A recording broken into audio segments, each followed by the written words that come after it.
মুসলমানদেরকে তারা পশু প্রাণীও মনে করে না। আজকে গাজায় যা দেখছেন, এরকম অবস্থা যে বাংলাদেশে হবে না তার কোনো গ্যারেন্টি নেই। বাংলাদেশের ভাগ্য ভালো যে 24 জুলাইয়ের যে আন্দোলন, সেটার কারণে হয়তো বাংলাদেশের ওই ভাগ্য বরণ করা, গাজার ভাগ্য বরণ করা হয়তো আর 10, 15, 20 বছর, 50 বছর হয়তো পিছিয়ে গেছে। তবে মুসলমানদের জন্য সুযোগ আছে, বাংলাদেশের মুসলমানদের জন্য সুযোগ আছে যে তারা যদি তাদের ঈমান, আমল, আকীদায় অটল এবং অটুট থাকে তাহলে এটার থেকে বাঁচতে পারবে। আমি সে আলোচনাটাই করছিলাম, আবারও আলোচনার মূলে ফিরে যাই যে আমরা মুসলমানদের এই যে অধঃপতন, এটার এই শিকার হয়েছে, এটার কারণ কি? আমি বলছিলাম যে এটার মানদণ্ড ফিলিস্তিন দিয়ে দাঁড় করানো যাবে। কিভাবে ফিলিস্তিন দিয়ে দাঁড় করানো যাবে?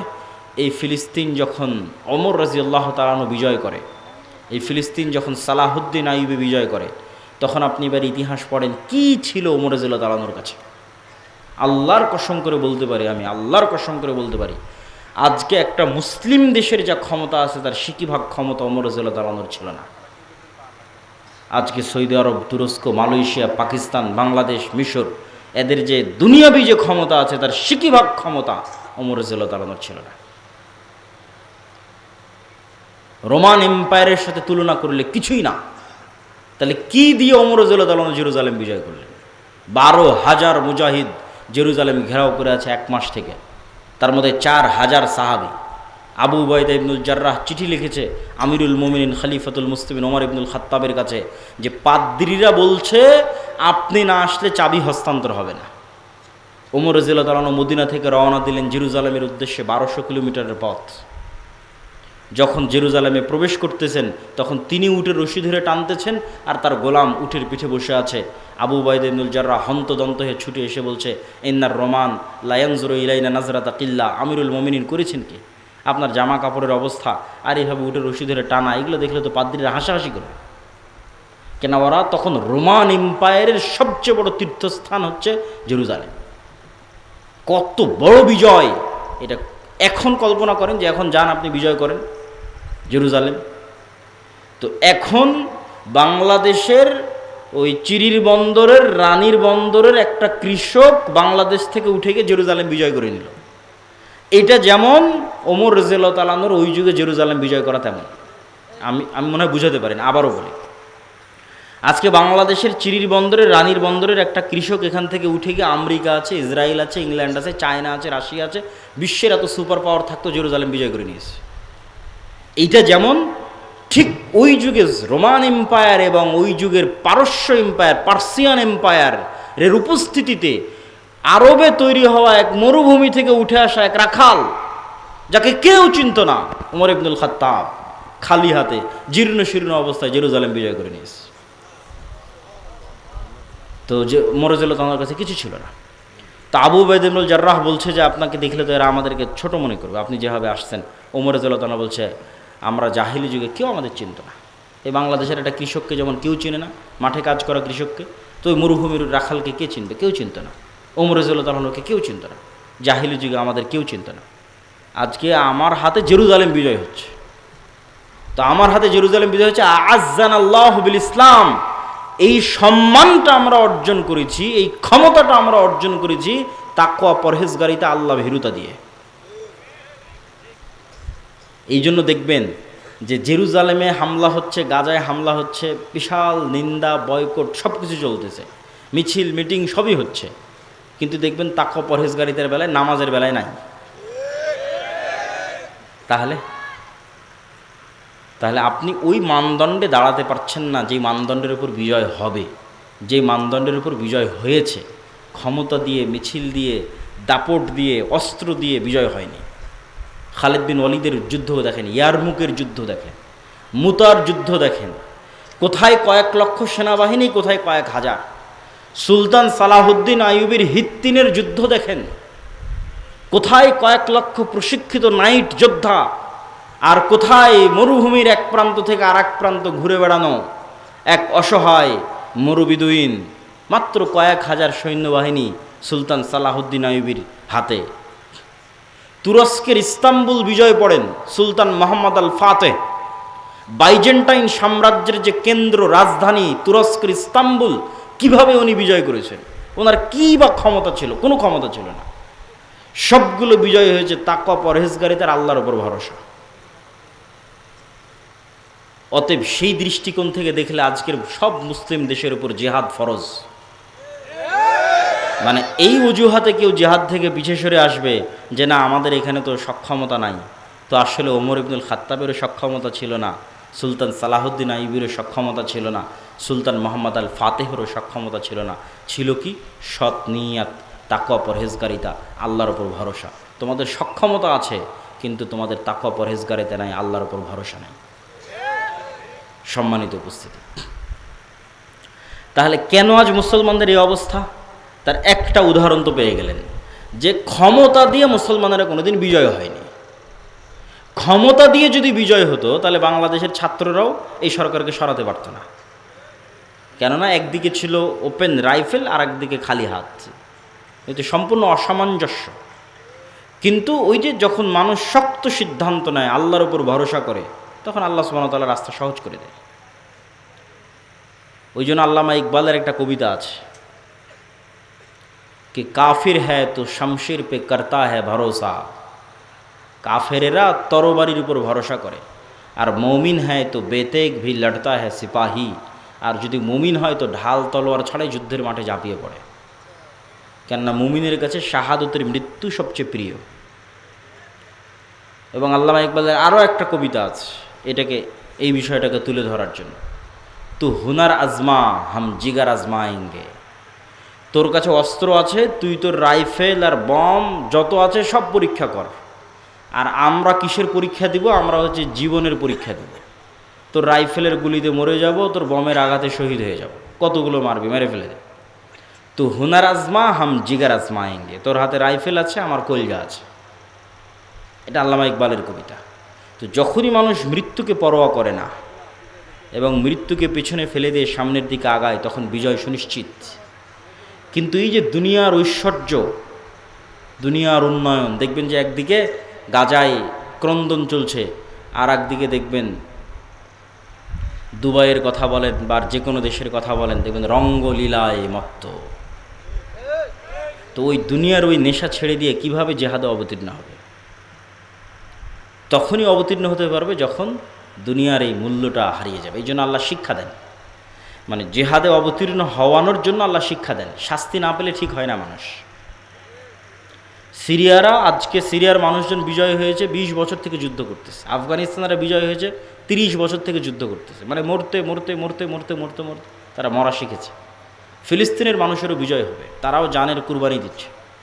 কিন্তু যারা এই তামাশা দেখছে তাদের উপরও কিন্তু এই শাস্তি আযাব নেমে আসবে, নেমে আসার আগে যতক্ষণ সতর্ক না হবে। তাহলে এখানে আরেকটা বিষয় আমাদের মনে রাখতে হবে যে আমরা এই অবস্থায় দাঁড়িয়ে কেন? এই গোলামির জিঞ্জির আমাদের গলায় কেন? এই গোলামির জিঞ্জির আমাদের গলায় এর আরেকটা গুরুত্বপূর্ণ কারণ আমার দৃষ্টিতে মনে হয়েছে, আমি সব বক্তব্যে বলেছি, আপনারা শুনেছেন কিনা আমি জানি না, আমি বলেছি আজকের যুগের মুসলমানেরা আজকের যুগের বানু ইসরাইল। আজকের যুগের মুসলমান বানু ইসরাইল মানে, তাহলে আগে বানু ইসরাইল কারা? পবিত্র কোরআন খোলেন, পবিত্র কোরআনের সূরা বাকারার একটা বড় অংশ জুড়ে আল্লাহ বানু ইসরাইলদের কথা বর্ণনা করেছে। তো বানু ইসরাইলদের কথা আল্লাহ কোরআনে বর্ণনা করেছে, আমি দুই একটা বলি তাহলে বুঝবেন বানু ইসরাইল কারা। এবার ওদের সাথে আমাদের মিলাবেন। বানু ইসরাইলের বর্ণনা আল্লাহ দিচ্ছে যে বানু ইসরাইলেরা চোখের সামনে দেখলো যে ফেরাউন ডুবে গেল। বানু ইসরাইলেরা চোখের সামনে দেখলো যে ফেরাউন ডুবে গেল। চোখের সামনে ফেরাউনকে ডুবতে দেখার পরও বানু ইসরাইলরা মুসা আলাইহিস সালামকে বলছে, লান নুমিনা লাকা হাত্তা নারাল্লাহ জাহরা। মুসা, তোমার আল্লাহর উপর ততক্ষণ ঈমান আনবো না যতক্ষণ না তোমার আল্লাহকে নিজে চোখে না দেখবো। বলে নাউজুবিল্লাহ, তুই আর চেয়ে বড় কি দেখবি? তোর চোখের সামনে ফেরাউন ডুবে গেল। সমুদ্রের মধ্যে 12টা রাস্তা তৈরি হলো, এবং যে 12টা রাস্তা দিয়ে তোরা পার হয়ে গেলি, সেই 12টা রাস্তা যখন ফেরাউন পার হতে লাগলো তখন সে 12টা রাস্তা পানিতে মিশে ফেরাউন ডুবে গেল। এরপরে কেমনে একটা জাতি বলতে পারে ততক্ষণ তাওরাতে বিশ্বাস করবো না যতক্ষণ আল্লাহকে সচক্ষে না দেখছে? শুধু কি তাই, এই সমুদ্র যখন পার হয়ে গেল তখন এটা মরুভূমি। তুর পাহাড় যদি কোনোদিন দেখতে পান, মিশরে যদি কোনোদিন যান, তুর পাহাড় যদি দেখেন, তাহলে দেখবেন তুর পাহাড় এবং তার আশেপাশের পুরো অঞ্চল মরুভূমি, আর আরেক পাশের অঞ্চল সমুদ্র। তো যেই সমুদ্র মুসা আলাইহিস সালাম পার হয়েছে, আর এই তুর পাহাড়ের আশেপাশে মুসা আলাইহিস সালাম ঘুরপাক খাচ্ছে। সমুদ্র পার হওয়ার পর, ফেরাউনের মৃত্যুর পর। তো মরুভূমিতে তো পানিও বের হবে না, মরুভূমিতে তো কোনো ফসলও হবে না। তাহলে পানি বলতে সমুদ্রের পানি, সমুদ্রের পানি তো লবণ পানি। তো লবণ পানি খাবে কীভাবে? ওয়াইজ ইস্তাসকা মূসা লিকওমিহি ফাকুলনা যরিব বিআসাকাল হাজার ফানফাজারাত মিনহু ইসনাতা আশারাতা আইনা। যখন বানু ইসরাইল মূসা আলাইহিস সালামকে বলল মরুভূমিতে পানির ব্যবস্থা নাই, তোমার আল্লাহকে বলো পানির ব্যবস্থা করে দিতে, তখন আমরা মূসাকে বললাম, মূসা তোমার হাতের লাঠি পাথরে আঘাত করো। যখন মূসা আলাইহিস সালাম বিসমিল্লাহ বলে হাতের লাঠি পাথরে আঘাত করলেন, তখন মরুভূমির মধ্যে পানির কোনো উৎস ছাড়াই পাথরের মধ্যে থেকে 12টা ঝর্ণা বের হয়ে গেল। আল্লাহু আকবার। তা পানির ব্যবস্থা হয়ে গেল। খাবার, তবে আল্লাহ বলছে তোমাদের জন্য জান্নাত থেকে মান্নার সালোয়া পাঠাবো খাবার হিসেবে। প্রতিদিন সকালবেলা মান্না সালোয়া আসতে লাগলো। মান্না সালোয়া কি? মান্না সালোয়া হচ্ছে এক উন্নত প্রজাতির পাখি আর পৃথিবীর সর্বোন্নত প্রজাতির মাশরুম। তো এই মান্না সালোয়া নিয়ে যখন আমি একবার গবেষণা করেছিলাম, তখন দেখেছিলাম, এখনকার দাম কম বেশি হতে পারে, যে আজকের পৃথিবীর সর্বোন্নত যে মাশরুম, এই সর্বোন্নত মাশরুমের বর্তমান 1 কেজি মাশরুমের দাম বাংলা টাকায় 4 থেকে 5 লক্ষ টাকা। আল্লাহু আকবার। 1 কেজি মাশরুমের দাম 4 থেকে 5 লক্ষ টাকা। সেই খাবার আল্লাহ ফ্রিতে দিত। তাহলে মরুভূমিতে পানি বের হয়ে গেল, মরুভূমিতে জান্নাত থেকে খাবার আসে। তারপরও বানু ইসরাঈল বলছে লান নাসবিরা আলা তুআমিন ওয়াহিদ ফাদউ লানা রাব্বাক। এগুলো সব সূরা বাকারা থেকে আমি পড়তেছি। তোমার আল্লাহকে বলো এই রোজ এক খাবার ভাল লাগে না, আল্লাহকে বলো এই মরুভূমির থেকে ডাল, চাল, রসুন, পেঁয়াজ, আদা বের করে দিতে। তখন মূসা আলাইহিস সালাম আল্লাহর সাথে কথা বললেন। আল্লাহ বলছে ঠিক আছে, এই মরুভূমি পার হওয়ার পর সুজলা সুফলা শস্য শ্যামলা একটা এলাকা আছে, যেটা তোমার বাপদাদার, মূসা আলাইহিস সালামের বাপদাদার। মূসা আলাইহিস সালামের বাপদাদার কীভাবে? মূসা আলাইহিস সালামের বাপদাদার কীভাবে, এটা বোঝার জন্য 1-2 মিনিটে বুঝিয়ে দিচ্ছি। সমুদ্র পার হওয়ার সময় কয়টা রাস্তা তৈরি হয়েছিল? 12টা। ঝর্ণা ফাটার সময় কয়টা ঝর্ণা বের হলো? আল্লাহ কিন্তু কোরআনে বলছে ইসনা আশার, 12টা। এটা হচ্ছে ইউসুফ আলাইহিস সালামের 12 ভাই, ইয়াকুব আলাইহিস সালামের 12 সন্তান। ইউসুফ আলাইহিস সালামের 12 ভাইয়ের পরবর্তী বংশধর হচ্ছে তারা। ইউসুফ আলাইহিস সালামের 400 বা 300 বছর পর মূসা আলাইহিস সালাম আসছে। ওই বংশে ইব্রাহিম আলাইহিস সালামের বংশে, ইসাক আলাইহিস সালামের বংশে, ইয়াকুব আলাইহিস সালামের বংশে, ইউসুফ আলাইহিস সালাম এবং তার ভাইদের বংশে, তারাই বানু ইসরাঈল। তাহলে এরা সবাই হচ্ছে নবীদের সন্তান। কোন নবীর সন্তান? ইব্রাহিমের সন্তান, ইসহাকের সন্তান, ইয়াকুবের সন্তান, ইউসুফ আর তার ভাই। তারা বলতেছে আল্লাহকে মানব না যতক্ষণ না আল্লাহকে চোখে না দেখব। তো তখন আল্লাহ বলছে ঠিক আছে, এখানে খাবার লাগবে। তো ওই যে তোমাদের বাপদাদার ভূমি জেরুজালেম, বাপদাদার ভূমি কিভাবে? ইব্রাহিম আলাইহিস সালাম এখানে, বক্তব্যের শুরুতে বলেছি, ইরাক থেকে পালিয়ে ইব্রাহিম আলাইহিস সালাম এখানে আসছে। লূত আলাইহিস সালাম এখানে, ইব্রাহিম আলাইহিস সালামের ছেলে ইসহাক এখানে, ইসহাকের ছেলে ইয়াকুব এখানে। ইউসুফ যখন কুয়ায় পড়ে বাজারে বিক্রি হয়ে মিশরে চলে গেল, তখন ইয়াকুব আলাইহিস সালাম 12 ছেলে সহ মিশরে গেলেন। তা বাদে তো সব জেরুজালেমে। তাহলে আজ 400 বছর পর, ওই যে 400 বছর আগে ইউসুফ আলাইহিস সালাম মিশরে গেছিল, তারপর ভাইয়েরা মিশরে গেছিল, আজ 400 বছর পর বানু ইসরাঈলকে আল্লাহ বলছে, মূসা আলাইহিস সালামকে আল্লাহ বলছে তোমার বাপদাদার ভূমি, যেখানে ইব্রাহিম থাকতো, ইসহাক থাকতো, ইয়াকুব থাকতো, ওটা সুজলা সুফলা শস্য শ্যামলা, যাও যুদ্ধ করে বিজয় করো। তখন নবীর সন্তানেরা বলতেছে যাদের কাছে জান্নাত থেকে খাবার আসে, যাদের কাছে ঝর্ণা ফেটে পানি বের হয়, যাদের কারণে আল্লাহ ফেরাউনকে ডুবিয়ে দিয়েছে, 12টা রাস্তা তৈরি করে দিয়েছে, তারা বলছে ইযহাব আনতা ওয়া রাব্বুকা ফাকাতিলা, তুমি আর তোমার আল্লাহ গিয়ে যুদ্ধ করো। নাউযুবিল্লাহি মিন যালিক। তাহলে এরা হচ্ছে বানু ইসরাঈল। তো এদের সাথে মুসলমানদের তুলনা কি? এরা নবীর সন্তান হওয়ার পর কতটা ধোঁকাবাজ, কতটা শঠতাপূর্ণ, কতটা মুনাফিক, কতটা মিথ্যুক, কথা দিয়ে কথা রাখে না, কৌশল করে, কূটকৌশল করে, চালাকি করে, ধোঁকা দেয়। এক পর্যায়ে মূসা আলাইহিস সালাম বিরক্ত হয়ে গেছে। ফাফরুক বাইনানা, আল্লাহ আমি আর আমার কওমের দায়িত্ব পালন করতে পারবো না। মূসা আলাইহিস সালাম রিজাইন পত্র দিয়ে দিয়েছে, পদত্যাগ পত্র জমা দিয়ে দিয়েছে, ক্লান্ত হয়ে গেছে। তো ওরা যেমন, ওই বানু ইসরাঈলেরা যেমন মিথ্যুক, ধোঁকাবাজ, শঠতা, মুনাফিক হয়ে গেছিল, আজকের যুগের মুসলমানেরা তাই হয়ে গেছে। এটা আপনি আপনার আশেপাশে যে কোনো জায়গায় তাকালে দেখতে পাবেন যে হুবহু বানু ইসরাঈলের চরিত্র মুসলমানদের মধ্যে চলে এসেছে। আর এই কারণেই আল্লাহ বানু ইসরাঈলের এত লম্বা ঘটনা কোরআনে বলে রেখেছে, কেন আল্লাহও জানে একদিন উম্মতে মুহাম্মাদি বানু ইসরাঈল হবে, তো এটা পড়ে যেন শিখে, এদের ঘটনাগুলো পড়ে যেন শিখে, এটা আল্লাহও জানে। যে উম্মতে মুহাম্মাদিন বানু ইসরাইল হয়ে যাবে। এই জন্য রাসূলুল্লাহ সাল্লাল্লাহু আলাইহি সাল্লাম বলেছেন, আয়াতুল মুনাফিক সালাসা, মুনাফিকের আলামত তিনটা। কথা বললে মিথ্যা বলে, গালি দেয়, ওয়াদা ভঙ্গ করে, মিথ্যা বলে, এগুলো হচ্ছে মুনাফিকের আলামত। এবার আপনি আপনার আশেপাশে দেখেন, নামাজ ঠিক আছে, দাড়ি ঠিক আছে, টুপি ঠিক আছে, হজ ঠিক আছে, ওমরা ঠিক আছে, সব ঠিক আছে, এমনকি ফিলিস্তিনের গাজায় যদি যান, মিশরে যদি যান, দেখবেন যে সব কিছু ঠিক আছে, কিন্তু একটা জায়গায় ধরা খেয়ে যাবে। দেখবেন যে নিজের মুসলমান ভাইয়ের রক্তের উপর বিক্রি করে দালালি চলতেছে। একটা টাকা আপনি মিশর থেকে গাজায় পাঠাবেন, শুধু সিন্ডিকেট আর দালালের কারণে এই টাকাটা গাজার মধ্যে যেতে যেতে যেতে যেতে যেই পরিমাণে দাম বাড়ে, মিশরে যদি 500 পাউন্ডে একটা খাসি কিনতে পাওয়া যায়, তাহলে গাজার মধ্যে ঢুকতে ঢুকতে ঢুকতে ঢুকতে শুধু সিন্ডিকেট দালাল, সিন্ডিকেট দালাল, সিন্ডিকেট দালাল, ঢুকতে ঢুকতে এই টাকায় ওই খাসি আর 5000 পাউন্ডও খুঁজে পাওয়া যাবে না। অথচ এই সমস্ত সিন্ডিকেট এবং দালালেরা মুসলমান, এরা এই দালালি আর সিন্ডিকেটের ব্যবসা করতেছে। আর মরা যে ভাই এখন মরবে, খাবার পায় না, ওই ভাই যে মৃত্যুন্মুখ, তার মুখে খাবার দিতে হবে, তার টাকার সাথে ব্যবসা করতেছে। এ হলো মুসলমান বানু ইসরাইল, মিথ্যুক, ধোঁকাবাজ, সঠতাপূর্ণ দুর্নীতিবাজ। এই জন্য এগুলো জালসা সম্মেলনের গত 16 বছর কত এমপি, মন্ত্রী, মিনিস্টার, চেয়ারম্যান, মেম্বার, এগুলোর অতিথি, বিশেষ অতিথি, এসি, ডিসি, ওসিল্যান্ড, এসপি ছিল, যে বলা যায় 80-90% বেশি এগুলো জালসা, মাদ্রাসা, মসজিদ, এগুলোর কমিটির সভাপতি, সেক্রেটারি, আর অন্তত 50% বেশি উমরাকারী হাজি, আর অন্তত 10% আছে তাহাজ্জুদের সালাত আদায়কারী। কিন্তু নিজ নিজ দায়িত্বের জায়গায় সবগুলো মিথ্যুক, চোর আর বাটপার। এ হলো বানু ইসরাইল, মানে দেখাচ্ছে একটা, আসলে হচ্ছে আর একটা। বানু ইসরাইল এগুলো হচ্ছে গোলামের স্বভাব। তবে এই যে গোলামের স্বভাব আমরা চলে এসেছি, আপনাদের মনে কি এটা প্রশ্ন হয় না যে ইব্রাহিম আলাইহিস সালামের সন্তানেরা কেমনে এরকম হয়ে গেল? প্রশ্ন হয় না, হয় না? এই প্রশ্নের উত্তর নিতে হবে। তো এই প্রশ্নের উত্তর দেওয়ার আগে, তার আগে 2 মিনিট একটা জরুরি একটা আবেদন আছে, যে আপনাদের মধ্যে এই প্রতিষ্ঠানের সহযোগিতার জন্য হয়তো চাদর নিয়ে যাবে, আপনারা অবশ্যই প্রতিষ্ঠানের সহযোগিতা করবেন। কেননা সহযোগিতার বিষয়ে একটা জিনিস আপনাদের মনে রাখতে হবে, যে আপনি মনে করেছেন না দিব না, ওকে দিব না টাকা, না, আপনি প্রতিষ্ঠানকে বঞ্চিত করলেন না, আপনি নিজে একটা ভালো কাজ থেকে বঞ্চিত হয়ে গেলেন।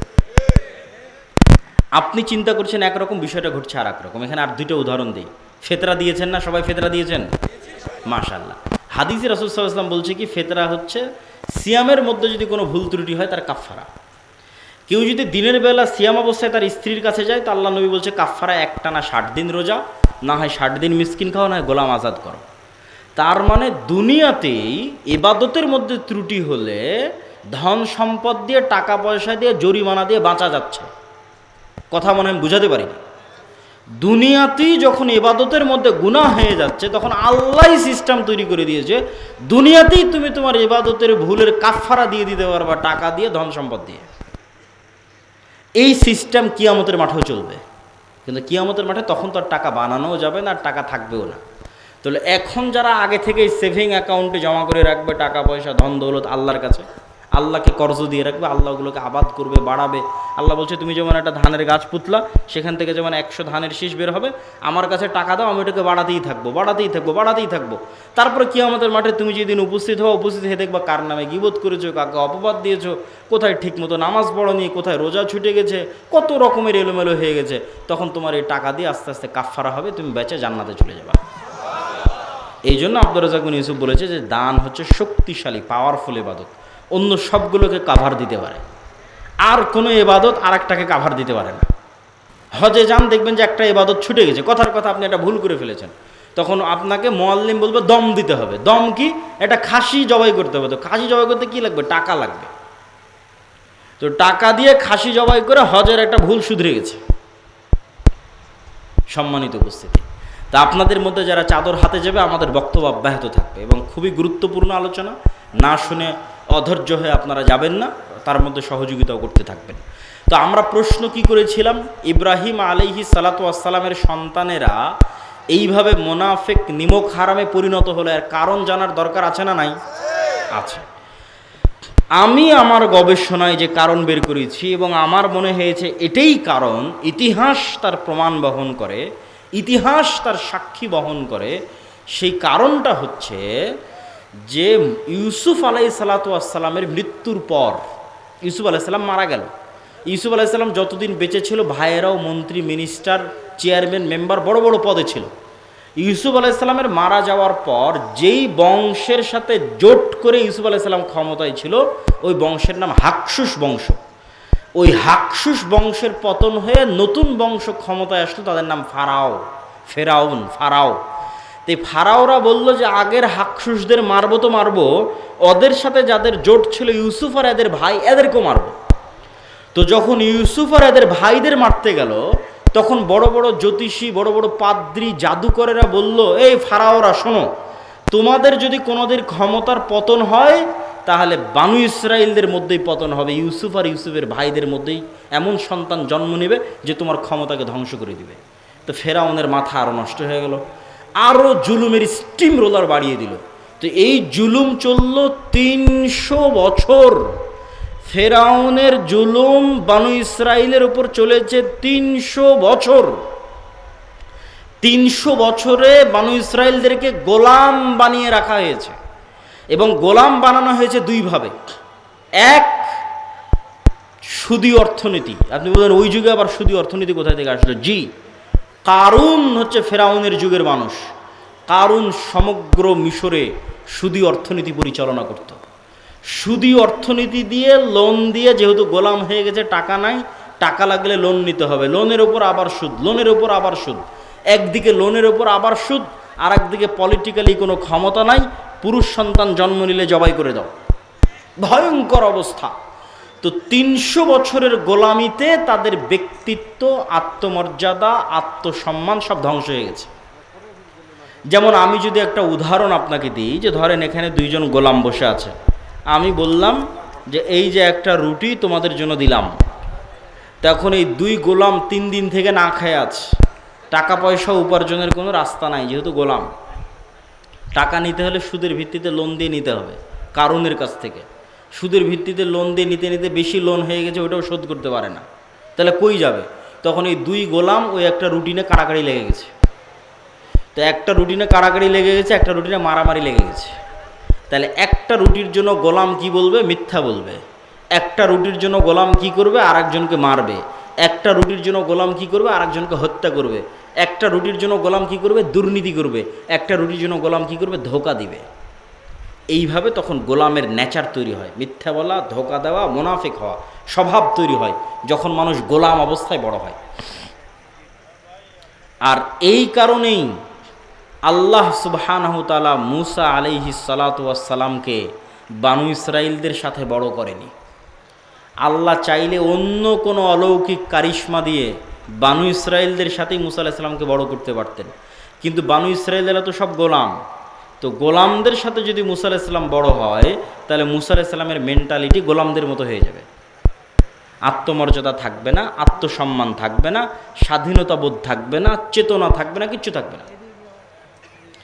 এমনকি গোলামের মেন্টালিটি আর স্বাধীন মানুষের মেন্টালিটি যে পার্থক্য হয়, আপনি ভারতের যে কোনো একটা মুসলিম গ্রাম আর পাকিস্তানের যে কোনো একটা মুসলিম গ্রাম আর বাংলাদেশের যে কোনো একটা মুসলিম গ্রামে যান, মেন্টালিটির পার্থক্য দেখবেন। কিন্তু 1947 আগে এই মেন্টালিটির পার্থক্য ছিল না, ঠিক মোঘল শাসন আমলে আরও ছিল না। তো আমরা ন্যূনতম গোলামি থেকে বেঁচে আছি, এই জন্য আমাদের আত্মমর্যাদা, আত্মসম্মান একরকম কাজ করে। তো মুসা আলাইহিস সালাতু ওয়াস সালামের আত্মসম্মান, আত্মমর্যাদা, রাজার বাড়িতে প্রিন্স হিসেবে মানুষ হয়েছে। খাবারের জন্য কাড়াকাড়ি করতে হয়নি, আর একজনকে ধোঁকা দিতে হয়নি, টাকা নিয়ে মারামারি করতে হয়নি, মিথ্যা বলতে হয়নি, দুর্নীতি করতে হয়নি। রাজার বাড়ি, প্রিন্স অবস্থায় মানুষ হয়েছে। তাহলে আত্মমর্যাদা, স্বভাব, চরিত্র, সম্মান সব 100তে 100 আছে। 100তে 100 যে আছে তার প্রমাণও কোরআনের মধ্যে দেওয়া আছে। প্রমাণ কি? একদিন মুসা আলাইহিস সালাম বাইরে বের হয়েছে, দেখছে ফেরাউনের একটা লোক বানু ইসরায়েলের একটা লোকের উপর জুলুম করছে। তো যদি মুসা আলাইহিস সালাম বানু ইসরায়েলদের সাথেই বড় হতো, তো মুসা আলাইহিস সালাম মনে করতো আমরা তো গোলাম, এটা আমাদের কি করার, আমরা তো এই জুলুম সহ্য করেই আসতেছি। কিন্তু যেহেতু মুসা আলাইহিস সালাম স্বাধীন অবস্থায় বড় হয়েছে, তো জুলুম ওনার সহ্য হয়নি, এক থাপ্পড় দিয়ে ফেরাউনের ওই লোককে ওখানে মেরে ফেলে দিয়েছে। ওখানেই হত্যা করে দিয়েছে। তাহলে এই যে এক থাপ্পড় উনি উঠালেন, উঠিয়ে ফেরাউনের একটা লোককে মেরে ফেলে দিলেন, এই সাহসটা গোলামের হয় না, এই সাহসটা একজন স্বাধীন আত্মমর্যাদা সম্পন্ন মানুষের হয়। তাহলে নবীর সন্তানদের চরিত্র ধ্বংস হয়ে গেছে 300 বছরের গোলামির কারণে। এই জন্য গোলামদের সাথে আর এক স্বাধীন মানুষের মিলে না। এই জন্য স্বাধীন মানুষ মুসা আলাইহিস সালাম বিরক্ত হয়ে আল্লাহকে বলছে, আল্লাহ এদের দায়িত্ব আমি আর পালন করতে পারবো না, এদের থেকে আমাকে দূরে সরিয়ে নাও, কেন এদের মেন্টালিটি সঠিক না, গোলাম অবস্থায় বড় হয়েছে। তো ঠিক আমরা এই যুগের মুসলমানেরা আজ থেকে 150, 200, 300 বছর আগের মুসলমানদের থেকে আলাদা কেন? আজ থেকে 200-300 বছর আগের মুসলমানদের স্বাধীন চেতা মনোভাব ছিল, আত্মমর্যাদা ছিল, আত্মসম্মান ছিল। আমরা আলাদা কেন? আমরা 200 বছর ব্রিটিশদের গোলামি করেছি। আর আমাদের আর এক ভাই আফ্রিকাতে, ওরা স্পেন, ফ্রান্স, ইতালির গোলামি করেছে। ফলত যেহেতু গোলামি করেছি, মিথ্যা বলা, দুর্নীতি করা আমাদের রক্তের মধ্যে মিশে গেছে, বানু ইসরায়েলদের মতো। উদাহরণ নেবেন, এখানে কত মানুষ জালসা সম্মেলনে আজকে উপস্থিত হয়েছে, কতজন এর মধ্যেই আছে নামাজ পড়ে, হাজি, উমরাকারী, কিন্তু আর নিজের বোনকে তার বাপের সম্পত্তিতে ন্যায়ের সাথে ভাগ দেয়নি। একদল আছে বোনকে ভাগই দেয়নি, আর একদল আছে যদি দিয়ে থাকে তাহলে ন্যায়ের সাথে দেয়নি। যেটা ভালো ফরওয়ার্ড জমি, দামি জমি, ওটা নিজে নিয়েছে, যেটা পানিতে ডুবে থাকে, কম আবাদ হয়, সেটা বোনকে দিয়েছে।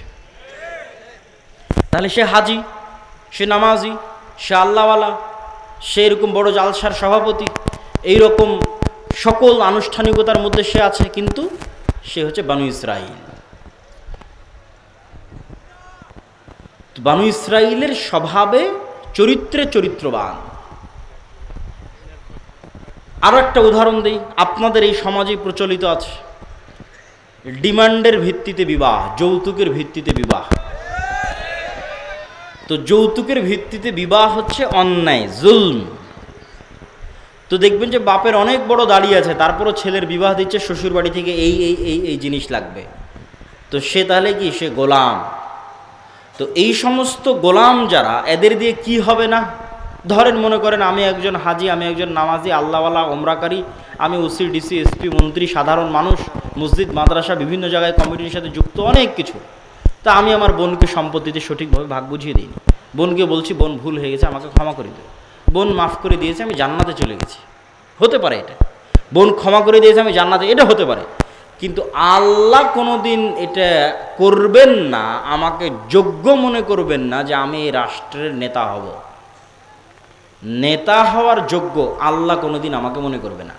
আল্লাহ আমাকে কোনোদিন নেতা বানাবেন না, তার দয়ায় কোনোদিন বানাবেন না। কেননা আল্লাহ জানে এটা গোলামের স্বভাব। একে যদি নেতা বানিয়ে দিই, যে তার বোনের সাথে দুর্নীতি করেছে, ও তো রাষ্ট্রপ্রধান হলে গত 16 বছর যা দুর্নীতি হয়েছে, আর চেয়ে বেশি দুর্নীতি করবে।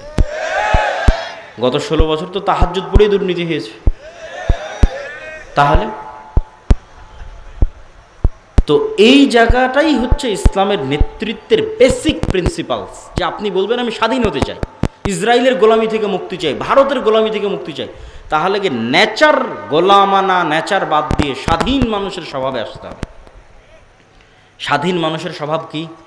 আবু সুফিয়ান কাফের, মুশরিক, বদর, উহুদ, খন্দক, হুদাইবিয়া, অসংখ্য যুদ্ধ আল্লাহর নবীর বিরুদ্ধে লড়েছে, কিন্তু Abu Sufyan leader, by born leader. তো আবু সুফিয়ান কোরাইশ কাফের সর্দার, ওকে বাদশাহ হেরাক্লিয়াস জেরুজালেমের মাটিতে ওর চিরশত্রু মুহাম্মদ সাল্লাল্লাহু আলাইহি ওয়াসাল্লাম সম্পর্কে জিজ্ঞেস করছে। তা আবু সুফিয়ান একটা কথা মুহাম্মদ সাল্লাল্লাহু আলাইহি ওয়াসাল্লাম সম্পর্কে মিথ্যা বলেনি। আর আপনার দেশের রাজনীতিবিদরা সকাল সন্ধ্যা মিথ্যা কথা বলতেছে।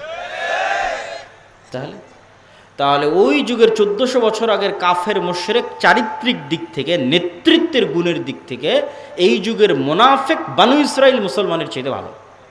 তাহলে মুনাফিক বানু ইসরাইল মুসলমান তো গোলামই থাকবে।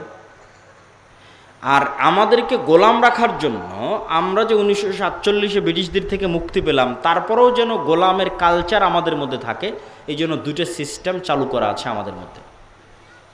একটা সিস্টেমের নাম গণতন্ত্র, আর একটা সিস্টেমের নাম সুদ। আর একটা সিস্টেমের নাম কি? সুদ। গণতন্ত্র কেন?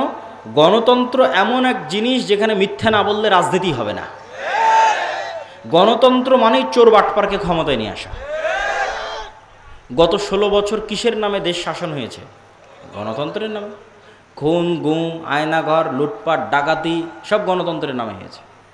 আর ইসলামের নেতৃত্ব নির্বাচন ব্যবস্থা কি? পরামর্শের ভিত্তিতে নেতা নির্বাচন করে।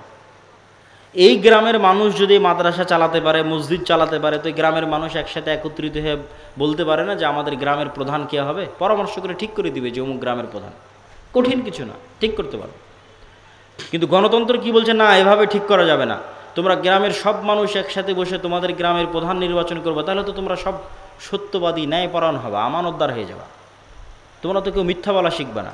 তাহলে তোমাদের মধ্যে নেতা নির্বাচন হবে কীভাবে? ওই এক গ্রামের মধ্যে একজন দাঁড়িয়ে বলবে আমি নেতা হব, আমাকে কে কে ভোট দিবি। ওর বিপরীতে আর একজন দাঁড়িয়ে বলবে আমি নেতা হব, আমাকে কে ভোট দিবি। যে দুইজন টাকা নিয়ে ভোট কিনতে লেগে গেল। তাহলে যতজনের ভোট কিনতেছে সবগুলো মিথ্যুক, ও নিজেও মিথ্যুক, আর বিপরীত দলও মিথ্যুক। তাহলে মিথ্যা বলার কালচার অব্যাহত আছে। তো যতদিন মিথ্যা বলার কালচার অব্যাহত আছে ততদিন সে নেতা হওয়ার যোগ্য হচ্ছে না, সে গোলাম থাকার যোগ্য হিসেবে বিবেচিত হচ্ছে। তাহলে এই জন্য গণতন্ত্র যতদিন থাকবে এটা মুসলমানদের জন্য অভিশাপ। আর ইসলামের নীতি নির্বাচন ব্যবস্থা কি? পরামর্শের ভিত্তিতে নেতা। পরামর্শের ভিত্তিতে নেতা করলেই আপনি আপনার চেয়ে ভালো কাউকে ঠিক করবেন। মানে যখন 5ই আগস্টে সরকার বিদায় নিল, তখন ছাত্ররা যদি বলতো যে এখন গণতন্ত্রের ভিত্তিতে নেতা নির্বাচন হবে, তাহলে ছাত্ররা মারামারি লেগে যেত, এই আমি নেতা হবে রে আমাকে ভোট দে, বলতো আমি নেতা হবে রে আমাকে ভোট দে। ওদের মধ্যে মারামারি লেগে যেত। ওরা বলছে না, আমাদের চেয়ে একজন যোগ্য কাউকে দরকার যে দেশ চালাবে, চলো পরামর্শ করি কে যোগ্য। তখন মানুষ নিজের চেয়ে আরেকজন ভালো চিন্তা করে যে কে যোগ্য হতে পারে। তাহলে ইসলামের নেতৃত্ব নির্বাচনে যোগ্য ব্যক্তি আসে। এখন যোগ্য মানুষ দেশ চালাচ্ছে, তো এই যোগ্য মানুষকে সরাতে হবে, তার জন্য কি লাগবে? গণতন্ত্র। তাহলে গণতন্ত্র কত নিকৃষ্ট, কত জঘন্য, কত বাটপার। যোগ্য মানুষকে সরিয়ে চোর বাটপারকে বসাবে, তার নাম গণতন্ত্র। এই জন্য গণতন্ত্র কখনো গণতন্ত্রকেই ঠিকভাবে প্রতিষ্ঠা করতে পারেনি। কখনোই গণতন্ত্র সঠিকভাবে গণতন্ত্র প্রতিষ্ঠা করতে পারেনি। কেউ গণতন্ত্র মানে জনগণের শাসন। এখানে আসলে জনগণের শাসন হয় না। দল নির্ধারণ করে দেয় কাকে মনোনয়ন দিবে, তাও আবার নিবন্ধনপ্রাপ্ত রাজনৈতিক দল নির্ধারণ করে দিবে অমুককে মনোনয়ন দেবে। তো মনোনয়নও তো বিক্রি হয়, যার টাকা বেশি আছে সে টাকা দিয়ে মনোনয়ন কিনে নেবে। তাহলে কিসের জনগণের নির্ধারণ হলো যে আমি অমুককে প্রার্থী নির্ধারণ করলাম? মিথ্যা কথা, ডাহা মিথ্যা কথা। আবার বাংলাদেশের 16 কোটি মানুষের 14 কোটি মানুষ, 80% মানুষের এত টাকা নাই যে নির্বাচনের যত পোস্টার ব্যানার রাস্তাঘাটে দেখতেছেন, পোস্টার ব্যানার, সমাবেশ, সভা, সম্মেলন, ইফতার পার্টি, কোটি কোটি টাকা ভোটকে কেন্দ্র করে খরচ হয়। আমার আপনার ক্ষমতা আছে এই টাকা বহন করার? কোনো ক্ষমতা নেই। তাহলে এই টাকা দিবে কে? এই দেশের শীর্ষস্থানীয় 100 দুর্নীতিবাজ ব্যবসায়ী। তাহলে ওই 100 দুর্নীতিবাজ ব্যবসায়ীর কাছে দল আগেই বিক্রি হয়ে গেছে। আপনার ভোটটা ওই দুর্নীতিবাজ ব্যবসায়ীর টাকাতেই কিনে নেবে। তাহলে এটা কিসের জনগণের শাসন প্রতিষ্ঠা হলো? এটা একদল এলিট ক্লাস দুর্নীতিবাজ ব্যবসায়ীদের একটা সিন্ডিকেট, পুঁজিবাদী অর্থনীতির একটা সিন্ডিকেট প্রতিষ্ঠিত হলো। আর 2 নম্বর গোলামির নিজামের নাম হচ্ছে সুদ। 2 নম্বর গোলামির নিজামের নাম কি? সুদ। রাসূলুল্লাহ সাল্লাল্লাহু আলাইহি ওয়াসাল্লাম এটা বলে আমার বক্তব্যের শেষের দিকে যাব। তার আগে আরেকটা জিনিস আপনাদেরকে মনে রাখতে হবে, যে আসলাম গেলাম এই অস্থায়ী সম্পর্কের ভিত্তি নাই। আমরা সমগ্র বাংলাদেশে অসংখ্য কাজ করতেছি, সেই কাজগুলোতে আপনার সম্পৃক্ত হওয়া সহজ। যেমন আদ-দাওয়া ইলাল্লাহর মাধ্যমে আমরা সমগ্র বাংলাদেশে মক্তব নিয়ে কাজ করতেছি। এখন এই মুহূর্তে আদ-দাওয়া ইলাল্লাহর অধীনে সমগ্র বাংলাদেশে 500 মক্তব চলছে, বলেন আলহামদুলিল্লাহ। তো 500 মক্তব কীভাবে চলছে? এই 500 মক্তবের শিক্ষক জামিয়া সালাফিয়াতে গিয়ে 1 সপ্তাহ থেকে ট্রেনিং নিয়েছে, ব্যাচ ব্যাচ, 20 জন 30 জন। তাহলে 500 জনের কতগুলো ব্যাচ হতে পারে যারা জামিয়া সালাফিয়াতে কতবারই গেছে আর ট্রেনিং নিয়েছে। আর এই 500 মক্তবের প্রত্যেক ছাত্রের যে বই, সে বই ফ্রি দেওয়া আছে জামিয়া সালাফের পক্ষ থেকে, বলেন আল্লাহু আকবার। এবং এই রমজানে, যে রমজান গেল এবং যে রমজানের ঈদ গেল, এই রমজানের ঈদে 500 মক্তবে ন্যূনতম হলেও হাদিয়া 500 মক্তবের ইমামের জন্য বন্টন করা আছে। 2000 হোক 3000 হোক, সাধ্য অনুযায়ী দেওয়া আছে, তাদেরকে মূল্যায়ন করা আছে, চেষ্টা করা আছে মূল্যায়ন করার। তাহলে আপনি আপনার মক্তবকে দাওয়া ইলাল্লাহর অধীনে করবেন, এর জন্য আপনাকে কিছুই করা লাগতেছে না। আপনাকে সিদ্ধান্ত নিতে হবে আপনার শিক্ষককে জামিয়া সালাফিতে ট্রেনিংয়ে পাঠাতে হবে। ওই ট্রেনিংয়ের যাতায়াত খরচটাও আমরা দিব, ওই ট্রেনিংয়ের যাতায়াত খরচটাও আমরা দেব, ওই ট্রেনিংয়ের থাকা খাওয়া খরচটাও আমরা দেব, ট্রেনিং ফিটাও আমরা দেব। কিচ্ছু মসজিদকে দিতে হবে না, মসজিদের কমিটিকে দিতে হবে না। তারপরেও যদি একটা মানসম্মত মক্তব আমরা চালাতে না পারি, তাহলে সেটার জন্য জবাব আমাকে নয়, যারা এটার সাথে সম্পৃক্ত হচ্ছে না তাদেরকে দিতে হবে। কেননা ওখানে ট্রেনিং নিয়ে নির্ধারিত সিলেবাসে নির্ধারিত সময়ে ব্যাচ ভিত্তিক যখন ব্যাচ শেষ হয় পড়ার মান বাড়ে। এই কাজের সাথে আপনাদের যুক্ত হতে হবে। আমরা আরেকটি উদ্যোগ হাতে নিয়েছি, কর্জে হাসানা প্রজেক্ট। এই কর্জে হাসানা, সুদ মুক্ত কর্জে হাসানা ব্যাপকভাবে সবাইকে দিব, এটা কিন্তু আমাদের উদ্দেশ্য না। আমাদের উদ্দেশ্য হচ্ছে যেই এলাকায় যেই গ্রামে আমাদের অধীনে মক্তব পরিচালিত হচ্ছে ওই মক্তবের মাধ্যমেই, ওই মসজিদের মাধ্যমেই, ওই দায়িত্বশীলের মাধ্যমে ওই গ্রামে কর্জে হাসানা দেওয়া হবে। এটা কেন? আমাদের মূল টার্গেট, মক্তব বলেন কর্জে হাসানা বলেন, আমাদের লাস্ট টার্গেট হচ্ছে মসজিদকে এম্পাওয়ার করা, মসজিদকে শক্তিশালী করা, ক্ষমতার ব্যালেন্স নিয়ে আসা। একটা গ্রামে শুধু মেম্বারের ক্ষমতা থাকবে আর মসজিদ শুধু মেম্বার আর চেয়ারম্যানের কথা উঠবে আর বসবে না, মসজিদের নিজস্ব একটা পাওয়ার থাকবে। এই পাওয়ার ক্রিয়েট করতে হবে সামাজিকভাবে, এবং এটা কঠিন কিছু না, এটা সহজ, করা যাবে। এর অনেকগুলো মূলনীতি আছে, অনেকগুলো বুদ্ধি আছে, তার মধ্যে এই দুইটা, আরও বুদ্ধি আছে। আর একটা বুদ্ধি কি, চেষ্টা করতে হবে মসজিদ মাদ্রাসাকে নিজ গণ্ডির বাইরে বের হয়ে এসে শুধু কোরআন হাদিস দার্স তাদরিস এটার মধ্যে না থেকে এর গণ্ডির বাইরে বের হয়ে এসে সমাজে যে অন্যায় অনাচার চলছে সেটাতেও বাধা দেওয়া, প্রতিবাদ করা। সমাজে অন্যায় অনাচার মানে গান বাজনার কথা বলি, সমাজে অন্যায় অনাচার মানে বেপরদার কথা বলি, এগুলো তো আমরা বলেইছি, বহুদিন থেকে আপনারা শুনেছেন। সমাজে অন্যায় অনাচার মানে মানুষের সাথে অন্যায়। ওই যে লোকটা মারা গেছে, ওর মেয়েকে সঠিকভাবে সম্পত্তি বুঝিয়ে দিচ্ছে না, জুলম হচ্ছে, মানুষের উপর জুলম হচ্ছে। এক জায়গায় কেউ পুকুর খুঁড়ে মাছ আবাদ করবে, পুকুর খুঁড়তে দিচ্ছে না, কোন রাজনৈতিক দলের নেতা এসে চান্দা দাবি করতেছে, না হলে পুকুর খুঁড়তে দিবে না, মানুষের উপর জুলম হচ্ছে। কোথাও যৌতুকের ভিত্তিতে বিবাহ হচ্ছে, মানুষের উপর জুলম হচ্ছে। তো মসজিদ মাদ্রাসা মানুষের উপর হওয়া জুলমকে বাধা দিতে যাবে, তাহলে মসজিদ মাদ্রাসার ক্ষমতা বাড়বে। আপনি যত ন্যায় প্রতিষ্ঠা করতে যাবেন তত আপনার পাওয়ার বাড়বে, এবং আপনি নেতৃত্বের যোগ্য হিসেবে বিবেচিত হবেন আল্লাহর দরবারে। আর যখনই আল্লাহর দরবারে নেতা হওয়ার যোগ্য হিসেবে বিবেচিত হবেন, আল্লাহ আপনাকে রাষ্ট্রেরও নেতা বানিয়ে দিবে। বুঝতে পারবেন না কেমনে বানিয়ে দিবে, কিন্তু আল্লাহকে প্রমাণ করতে হবে, আল্লাহর কাছে প্রমাণ করতে হবে, আল্লাহ আমি ন্যায় প্রতিষ্ঠায় যোগ্য। আমি আমার পরিবারে ন্যায় প্রতিষ্ঠা করেছি, আমার মাদ্রাসায় ন্যায় প্রতিষ্ঠা করেছি, আমার সমাজে ন্যায় প্রতিষ্ঠার জন্য চেষ্টা করতেছি। কেননা আল্লাহ নিজে ন্যায়পরায়ণ। আল্লাহর সবচেয়ে বড় গুণ হচ্ছে আল্লাহ ন্যায়পরায়ণ। পৃথিবীর কোথাও যদি মানুষ ন্যায় বিচার না পায়, তাহলে কিয়ামতের মাঠে আল্লাহ ওই মানুষকে ন্যায় বিচার বুঝিয়ে দিবে। শুধু মানুষ কেন, পশু প্রাণীকেও আল্লাহ ন্যায় বিচার বুঝিয়ে দেবে। আর আল্লাহ সকল ক্ষমতার মালিক। তো আপনি ক্ষমতা চাচ্ছেন, রাষ্ট্রের ক্ষমতা দরকার, পৃথিবীর ক্ষমতা দরকার, ইসরায়েলের কাছে গোলাম থাকতে চাই না, তো ক্ষমতার মালিককে বলেন তো? আল্লাহ। তাহলে আল্লাহ আপনাকে ক্ষমতা দিবে কেন? আপনি ক্ষমতা বাস্তবায়নের যোগ্য হন। আল্লাহ সুবহানাহু ওয়া তাআলা এই পুরো বিশ্বের ক্ষমতা বাস্তবায়ন করছে ন্যায়ের সাথে। আল্লাহ তার নাম রেখেছে আজিজুন হাকিম।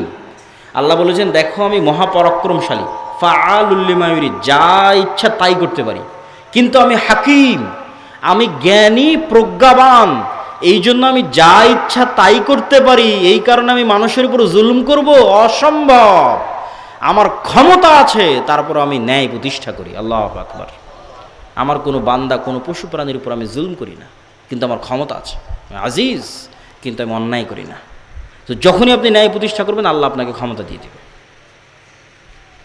এটাই নিয়ম। এই জন্য সব নবী রাসূল ন্যায়পরায়ণ, সত্যবাদী, জন্মগত। আমাদের নবী মুহাম্মদ সাল্লাল্লাহু আলাইহি ওয়াসাল্লাম, এটা হচ্ছে লিডার হওয়ার গুণ। এই জন্য আল্লামা ইকবাল বলেছে, সাবাক ফিরসে পর সাদাকাত কা, শুজাআত কা, আদালত কা, লিয়া জায়েগা তুঝসে কাম, দুনিয়া কি ইমামত কা। মুসলমানেরা তোমরা নামাজ রোজার চমৎকার আছে, আহলে হাদিসদের আকীদাও ভালো আছে, নাই কি? সত্য বলা জানে না, সাহসিকতা নাই, ন্যায়পরায়ণতা প্রতিষ্ঠা করা জানে না। ওই দলে মারামারি, ওই মুজদে মারামারি, ওখানে যাই দেখেন নামাজ রোজা সব আছে, ন্যায়পরায়ণতা নাই। দলের আমির যেই কর্মী বেশি চামচামি, জি হুজুর জি সার করেছে, অকি পদ দিয়ে দিয়েছে, যেই কর্মী বেশি কাজ করেছে অকি দল থেকে বাইর করে দিয়েছে। তাহলে সে তার নিজের দলে ন্যায় প্রতিষ্ঠা করতে পারেনি, তাহলে আল্লাহ তাকে রাষ্ট্রের ন্যায় প্রতিষ্ঠার যোগ্য মনে করবে না। এই জন্য আল্লাহ তাকে ক্ষমতা দিবে না। কিন্তু হচ্ছে গোলামদের স্বভাব, এটা আমরা গোলামি করতে করতে এই জিনিসগুলো শিখেছি। এই জন্য এইটার থেকে আমরা যত বের হয়ে আসবো। তো যেটা বলছিলাম, আমাদের আর একটা প্রজেক্ট আমরা হাতে নিয়েছি, সেটা হচ্ছে কর্জে হাসানা। কেন? মসজিদকে এম্পাওয়ার করা। এখন যে ক্ষমতার শূন্যতা বিরাজ করছে, এটা আমরা বসে বসে আর এক দলের কাছে কুক্ষিগত করে দিচ্ছি, যে আগে এক দল এই ক্ষমতার দুর্ব্যবহার করতে, এখন আর এক দল করুক। এইটাতে অন্তত মসজিদ মাদ্রাসা ধর্মীয় শিক্ষা প্রতিষ্ঠানকে নিজের জায়গা থেকে মারামারি করার দরকার নাই, আপনি আল্লাহর এই আদেশটা বাস্তবায়ন করেন। আল আমরু বিল মারুফ ওয়ান নাহি আনিল মুনকার। অন্যায় হচ্ছে গিয়ে অন্তত বলেন যেটা অন্যায় করা উচিত হচ্ছে না, এতটুকু তো বলতে পারেন না? পারেন না? বলেন, এতটুকু বলা যায় না? যায় না। ওটাই আল্লাহ বলেছে আল আমরু বিল মারুফ ওয়ান নাহি আনিল মুনকার। অন্তত মুখ দিয়ে তো বলো যেটা অন্যায় হচ্ছে, তাহলেই তুমি ধীরে ধীরে ন্যায় প্রতিষ্ঠার যোগ্য বলে বিবেচিত হবা, লিডার হবা, আল্লাহ তোমাকে নেতা বানিয়ে দেবে। তো এই মসজিদকে এম্পাওয়ার করার জন্য আমাদের হচ্ছে করজা হাসানা প্রজেক্ট। এই মসজিদগুলোর মাধ্যমেই সেগুলো ধীরে ধীরে বন্টন হতে থাকবে এবং আল্লাহ সুবহানাহু ওয়া তাআলা চাইলে এই ফান্ড একদিন হয়তো অনেক বড় হতে পারে, আরও অসংখ্য মসজিদের অধীনে আসতে পারে। তো এইটা আল্লাহ সুবহানাহু ওয়া তাআলার ইচ্ছা, আল্লাহর দয়া এবং রহমতের কমতি নাই। যখন আমরা মক্তবের কাজ শুরু করেছিলাম তখন কোনো দিন ভাবিনি এটা 500 মক্তবে পৌঁছবে। এখন যদি হিসাব করা হয় যে 500 মক্তবকে ট্রেনিং দিতে, বই দিতে কত টাকা খরচ হয়েছে, ওই টাকার এখন হিসাব দাঁড় করালে যদি ওই দিন হিসাব করতাম যে 500 মক্তব চালু করতে এত খরচ হবে, তাহলে ভয়ে জীবনও শুরু করতাম না। কিন্তু এতদিনে হয়ে গেছে, কখন কখন কিভাবে হয়ে গেছে। তো এই জন্য আল্লাহ সুবহানাহু ওয়া তাআলা যদি দয়া করে, আল্লাহ সুবহানাহু ওয়া তাআলা যদি কবুল করে, আমরা দোয়া করি যে আল্লাহ কবুল করুক, বলেন আল্লাহুম্মা আমিন। দেখবেন এটাও একদিন অনেক দূর, অনেক বড় একটা পর্যায়ে পৌঁছে গেছে। তৃতীয়, আমাদের আর একটা প্রজেক্ট আছে জামিয়া সালাফিয়ার মতো এই উন্নত মানের শিক্ষা প্রতিষ্ঠান, যেখানে বিডার অনুমোদন নিয়ে বিদেশি শিক্ষকরা স্থায়ী থাকে। যে বিডাই যে ইনভেস্টমেন্ট সামিট করতেছে, বিডার প্রধান আশিক, যে ইনভেস্টমেন্ট সামিট হচ্ছে দেশের বড় বড়, বিশ্বের বড় বড় ব্যবসায়ীরা আসতেছে, সিইওরা আসতেছে, ওই বিডার অনুমোদন নিয়ে জামিয়া সালাফিয়াতে বিদেশি শিক্ষক সবসময় থাকে, দার্স দেয়। আর বাহির থেকে, সৌদি থেকে তো আসতেই থাকে। অন্তত গত 12 মাসে, গত 1 বছরে অন্তত 10-এর অধিক সৌদি আরবের শিক্ষক জামিয়া সালাফিয়াতে দার্স দিয়েছে। মদিনা ইসলামী বিশ্ববিদ্যালয়ের সাথে মুআদালা তো আছে। তো আমরা চাচ্ছি না যে এই উপকারটা শুধু আমরাই নেই, আমরা চাচ্ছি এই উপকার অন্যান্য মাদ্রাসাগুলোও পাক। আমাদের মানসম্মত শিক্ষকদের কাছে অন্য মাদ্রাসার শিক্ষকেরা ট্রেনিং নিক এবং আমরা অন্য মাদ্রাসাগুলোকে সহযোগিতা করি। এই জন্য আমাদের মুআদালা কার্যক্রম চালু হয়েছে। আপনাদের পরিচিত মাদ্রাসা থাকলে সেটা আমাদের অফিসে যোগাযোগ করে জামিয়া সালাফে ডাঙ্গিপাড়ায় গিয়ে তারাও আমাদের মাদ্রাসার সাথে, জামিয়া সালাফের সাথে কানেক্টেড হয়ে মাদ্রাসা তারাই চালাবে, সব কিছুই তাদের থাকবে। কিন্তু সিলেবাস, শিক্ষার মান, প্রশিক্ষণ, মাঝে মধ্যে পরীক্ষার আয়োজন বা যত রকমের সহযোগিতা করা যায়, ঠিক মক্তব নিয়ে আমরা যেভাবে কাজ করছি, মাদ্রাসা নিয়ে আমরা সেভাবে কাজ শুরু করেছি। এটিতেও আপনাদের অংশগ্রহণের উদাত্ত আহ্বান জানাচ্ছি। তারপরে হচ্ছে এই যে আজকে একদিন আসলাম, চলে যাব, আবার কবে যদি কোনো দিন দেখা হয় না হয় তাহলে কোথায় পাবেন? এই যে মাসিক আল ইতিসাম, আজকে আপনাদের সামনে ভারতের বিষয়ে আলোচনা করছিলাম, গণতন্ত্রের ব্যর্থতা সম্পর্কে আলোচনা করছিলাম। দেখেন এখানে হেডিং দেওয়া আছে, গণতন্ত্রের ব্যর্থতা, ইসলামী খেলাফতের উত্থান। এবং এটা আমার লেখা সম্পাদকীয়, এখানে 5টা পয়েন্ট তুলে ধরা আছে যে গণতন্ত্র বর্তমান বিশ্বের সবচেয়ে ব্যর্থ শাসন ব্যবস্থা এবং কেন সবচেয়ে ব্যর্থ শাসন ব্যবস্থা তা লেখা আছে। বক্তব্যে এতগুলো বলতে পারিনি আজকের বক্তব্যে। তারপরে সামনের মাসের যে মাসিক আল ইতিসাম আসতেছে, ওইটাতে ভারতে এবং ইসরায়েলে বর্তমান যা চলতেছে সেটার পুরো প্রেক্ষাপট তুলে ধরা আছে। তাহলে এই পত্রিকাগুলো যদি আপনারা সবসময় আপনাদের প্রতিষ্ঠানে রাখেন, আপনাদের মসজিদে রাখেন, আপনাদের ফাউন্ডেশন লাইব্রেরিতে রাখেন, তাহলে আমাদের সাথে আপনাদের যোগাযোগটা থাকলে স্থায়ী। আমি নিজে শুধু সম্পাদকীয় না, বরং প্রবন্ধ আলাদাভাবে প্রতি মাসে লিখি। আর এর ফতোয়া বোর্ড বাংলাদেশের একমাত্র ব্যতিক্রম ফতোয়া বোর্ড, যেখানে শুধু দেশের বড় বড় আলেমরা বসে না,